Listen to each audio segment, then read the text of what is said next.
सन 1947 में आखिर कैसा था भारत? कैसी थी भारत की अर्थव्यवस्था? कैसा था भारत का लिटरेसी रेट?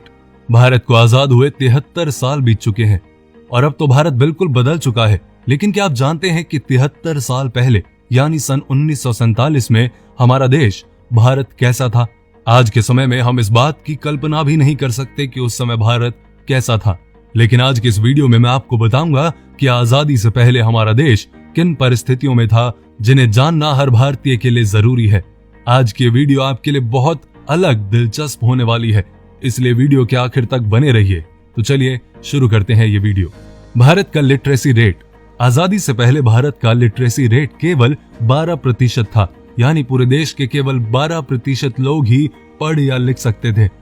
तब पूरे भारत में कुल मिलाकर 5000 हाई स्कूल थे, 600 कॉलेज और केवल 25 यूनिवर्सिटीज थी। 1947 का मुंबई यानी कि बॉम्बे। 1947 में हमारी माया नगरी मुंबई बॉम्बे कैसी थी?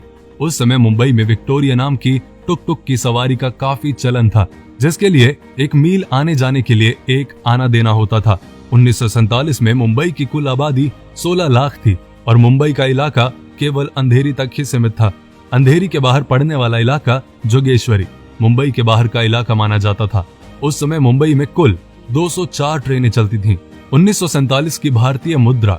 सन 1947 में भारत की करेंसी रुपया ही थी, लेकिन उस समय इसका रेट अलग था। इसके लिए भी लोगों का अलग अलग मत है। कुछ लोगों का मानना है कि उस समय का 1 रुपया $1 के बराबर था, लेकिन हकीकत में उस समय का $1 का मतलब 3.13 इंडियन रुपए थे और 1 पौंड 13.33 इंडियन रुपए के बराबर था। मतलब 1 रुपया भी इतना ज्यादा होता था कि सारी जरूरतें केवल चिल्लर में भी पूरी हो जाती थी। बंटवारे के वक्त इंडिया के पास नोट छापने वाली 6 मशीनें थीं और पाकिस्तान के पास एक भी नहीं। तब पाकिस्तान ने परमिशन ली कि उन्हें भारत के नोट पर ही पाकिस्तान लिखकर काम चलाने की इजाजत दी जाए और तब पाकिस्तान ऐसा ही करता रहा। 1947 में चीजों की कीमत। 1947 में सोने की कीमत 103 रुपए प्रति तोला थी।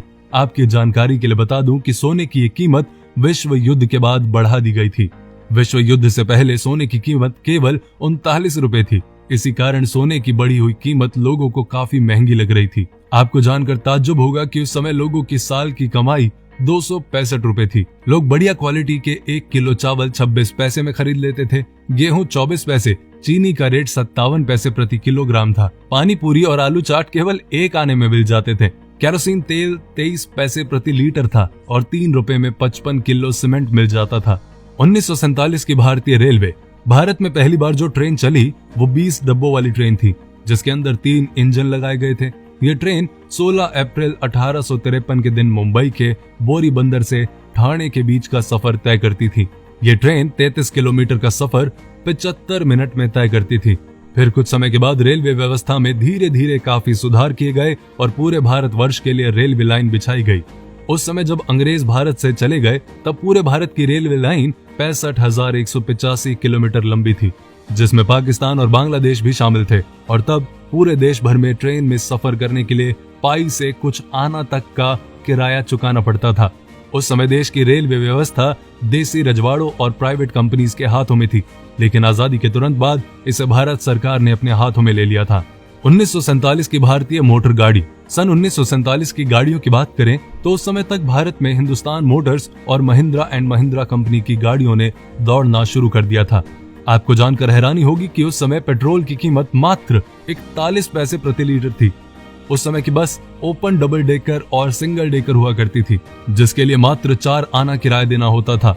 आपको बता दूं कि सन 1928 में अमेरिकन कंपनी जनरल मोटर्स ने भारत का रुख किया। इस विदेशी कंपनी के आते ही इसके सिविक ट्रक भारत में खूब चले, लेकिन तब जनरल मोटर्स का सीधा मुकाबला हमारी देसी कंपनी हिंदुस्तान मोटर से होने लगा। इसी कारण आजादी के तुरंत बाद यानी सन 1948 में भारत ने जनरल मोटर्स की छुट्टी कर दी। उस समय तो ये विदेशी कंपनी भारत से चली गई, लेकिन 50 साल के बाद एक बार फिर इसे खुद भारत ने आने का निमंत्रण दिया। दरअसल हिंदुस्तान मोटर्स एक ओपन कार बनाना चाहती थी, जिसके लिए हिंदुस्तान मोटर्स ने जनरल मोटर्स के साथ हाथ मिलाया और दोनों ने मिलकर वडोदरा के पास एक फैक्ट्री खोल ली। 1947 का भारतीय विमान। आपको जानकर हैरानी होगी कि 1947 में भारत की विमान व्यवस्था काफी कुशल और प्रगतिशील थी। उस समय भारत में कुल 15 एयरपोर्ट थे, जिसमें सबसे खास सेवाएं Bharat Airways, Himalaya Airways, Indian National Airways, Kalinga Airways, Deccan Airways, Air Service of India, Jupiter Airways, Mishri Airways, Ambika Airways जैसी काफी कुशल कंपनीज थी। दरअसल उस समय भारत में इतनी ज्यादा एयरलाइंस होने का कारण ये था कि सेकेंड वर्ल्ड वॉर के बाद अमेरिका ने अपने काफी अधिक संख्या में विमान बेच दिए थे। तब भारत के कुछ अमीर लोगों ने विमान खरीद कर यहाँ एयरलाइंस का बिजनेस स्टार्ट कर लिया। लेकिन तब इनका आपस में कंपटीशन इतना ज्यादा बढ़ गया था कि सभी एयरलाइंस घाटे में जाने लगी। तब भारत सरकार ने 8 एयरलाइंस का राष्ट्रीयकरण करके इनका एयर इंडिया नाम रख दिया। तो ये थी 1947 की कहानी जो मैंने थी आपको सुनानी। ये वीडियो आपको कैसी लगी कमेंट करके जरूर बताएं। लाइक करें, पेज को फॉलो करें, अपना और अपनों का ध्यान रखें। लेकिन हाँ, आपकी भी कोई ऐसी स्टोरी है 1947 की जो आपके दादा दादी नाना नानी किसी ने बताई हो तो कमेंट में हमें भी बताना भूलना मत।